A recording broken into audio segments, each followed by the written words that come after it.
მოგიფასო მეგობრებო 2012 წელს კოალიცია ქართულმა ოცნებამ ბიძინა ივანიშვილის ლიდერობით და მთელი საზოგადოების ერთად გონით დაუბრუნდა უფლებები და ღირსება 2012 წლის 1 ოქტომბერს კოალიცია ქართულმა ოცნებამ ბატონ ბიძინა ივანიშვილის ლიდერობით მთელი საზოგადოების თქვენი თანადგომით დაუბრუნდეთ დაკარგული უფლებები და ღირსება ჩვენ მრავალი წლის შემდეგ არჩევნების გზით შევცვალეთ ხელისუფლება გავასრულეთ უსამართლობა და ძალადობა დავიბრუნდეთ უფლება და ღირსება არჩევნების გზით შევცვალეთ ხელისუფლება დავასრულეთ უსამართლობა და ძალადობა თავისუფალი არჩევნების გზით შევცვალეთ ხელისუფლება და დავამარცხეთ უკანონობა და ძალადობა ქართული ოცნების ინიციატივით შეიცვალა ერთი ჯგუფის ინტერესზე მორგებული რეალობა თვითმმართველობის არჩევნების შემდეგ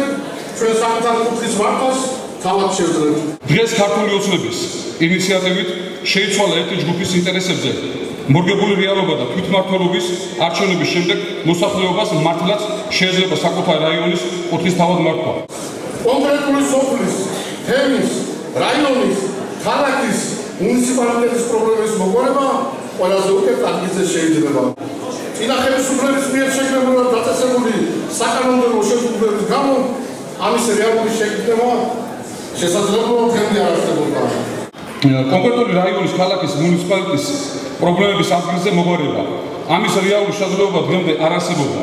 აიქციო ნიშნავს აიღო პასუხისმგებლობა.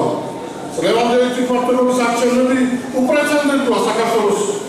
წლევანდელი თვითმმართველობის არჩევნები მართლაც უპრეცედენტოა. თვითმმართველობის ახალი კანონმდებლობით ქართული ოცნება ასრულებს დაპირებას. თვითმმართველობის ახალი კანონმდებლობით ქართული ოცნება ასრულებს თავის დანაპირებს. ოცნებამ გაათავისუფლა სასამართლოს წრეხისაგან. პოლიცია ჩადგა ხალხის სამსახურში. ქართულმა ოცნებამ გაათავისუფლა სასამართლო წრეხისაგან.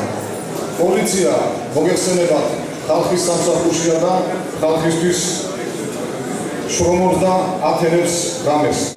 არის დიდი მცდელობა, რომ სასამართლო გათავისუფლდეს ძალადობისაგან.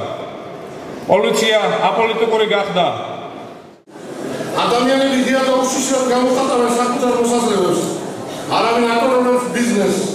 შეხვდა არ ადამიანური მოპოვების პრაქტიკა საპატიმროებში. ადამიანები ღია და უშიშრად აფიქსირებენ თავად ხალხს. საკუთარ მოსაზრებას აღარავინ ატარებს ბიზნესს, შეცდა არაადამიანური მოპოვება საპატიმროებში. ადამიანი სახელმწიფოსთვის მთავარი ღირებულება გახდა. სახელმწიფოსთვის ადამიანი მართლაც მთავარი ღირებულება გახდა. მთავარ ღირებულებად განისაზღვრა და გახადა ადამიანი, რომელიც